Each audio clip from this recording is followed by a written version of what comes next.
a farmer guards his vineyard. He makes sure that after the labor has been made, the harvest is not lost.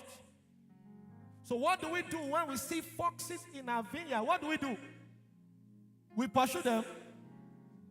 If you pursue them, they may come back. So what do? We catch them. We exterminate them. They may look beautiful, but they are our number one enemy. They may have wonderful skin and good coloration, but we don't pet them on the head. We do what? We catch them. What are little foxes? Little foxes are the issues of little or no consideration that wreak a huge havoc and do great damage to our blessings, our visitations, and our destinies. They look so little, but their havoc is great. What are the little foxes? Little foxes are issues that we even defend and intentionally ignore because they have become an idol. They have become a lifestyle. They have become a pattern that seems hard to break. Did you get that? When you hear a man say, see, my father used to beat my mother. I don't take nonsense. I don't take rubbish. Little foxes.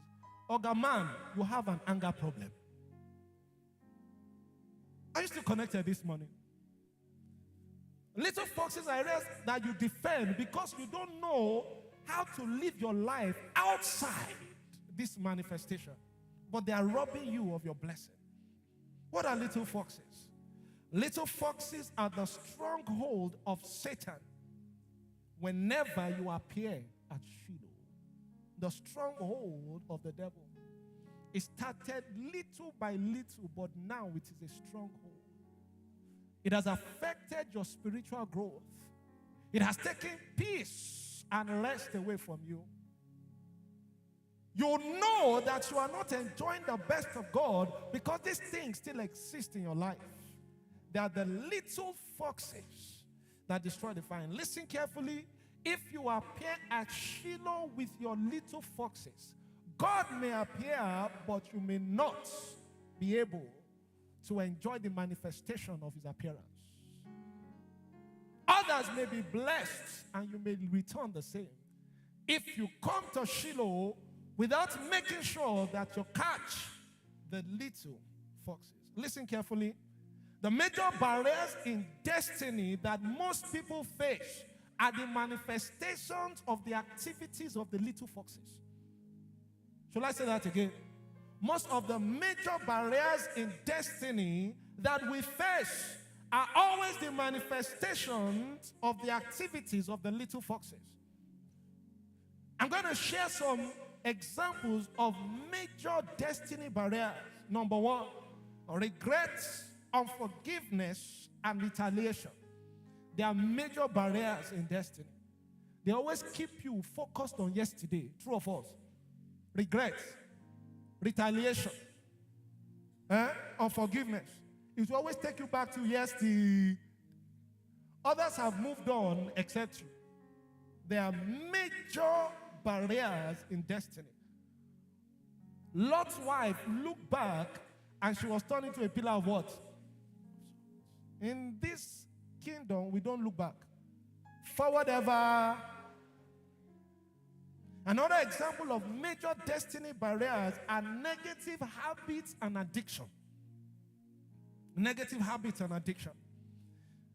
Another major destiny barrier is carnal-mindedness and common sense. Carnal-mindedness and common sense. Another major destiny barrier is sicknesses and diseases. If any of these sound like what you are going through, you are receiving your deliverance today in Jesus' name. Another major destiny barrier is mental oppression, depression, emotional instability, and weak mental retention. They all have to do with the mind. They are major destiny barriers. You are going to like this one. Another major destiny barrier is poverty and lack. Some people call it poverty. You know, poverty is a sickness and a disease at the same time. How many of you know that poverty is a sickness and disease? A poor man is affected in his mindset. It's a disease. The way he thinks is strange. When poverty happens to a man, it can reduce a man to an animal. None of you will be poor in Jesus' name. The things that money can solve, fasting and prayer cannot solve it. And that is why God needs to deliver you this morning. You are delivered in Jesus' name. Finally, another major destiny barrier is marital and relationship crisis. These are all major destiny barriers, but they are caused majorly by the activities of the little foxes. This morning, I'll be sharing 4 little foxes that you must catch. How many? Because my time is limited, I will go over it very quickly, but please, as I go on in this ministration, if any of these things hit you, do the work quickly. You have few days to go. You have few days to go. Don't appear at Shiloh with these little foxes. Little foxes can wreak major havoc. Number 1, little fox, sin. Can someone say sin? Psalm 66, verses 18, 19, and 20. Psalm 66, verses 18, 19, and 20. It says, if I regard iniquity in my heart, the Lord will not what? Hear. But certainly, God has heard me. He has attended to the voice of my prayer. Verse 20. Blessed be God who has not turned away my prayer, nor his mercy from me. That means no matter how much prayers I make in Shiloh, if I have sinned, it will be like they turned the volume of the TV down.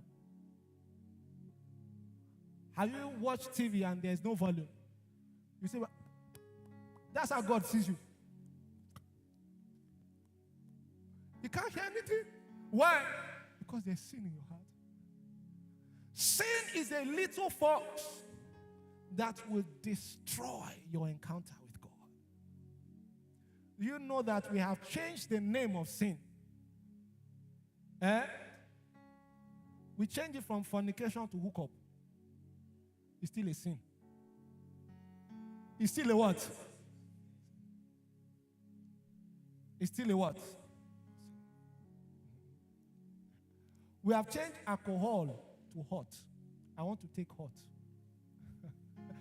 You are taking hot and everything is hot around you. It's still a sin. They've changed fraud to cash out. No matter go, I want to cash out. You are sinning. You are not cashing out, you are walking out of your encounter with God. Stop it. No matter how trendy it looks, sin is sin. Listen, what is good, and what is bad is bad. You have to understand that the way God sees destiny, God's own yardstick is destiny's yardstick. What God calls a sin is a sin. Whether you change the nomenclature or you change the name. Sin is sin. And once I have sin in my heart, my prayer doesn't count. The worst thing that can happen to a man is for a man to speak and heaven doesn't hear.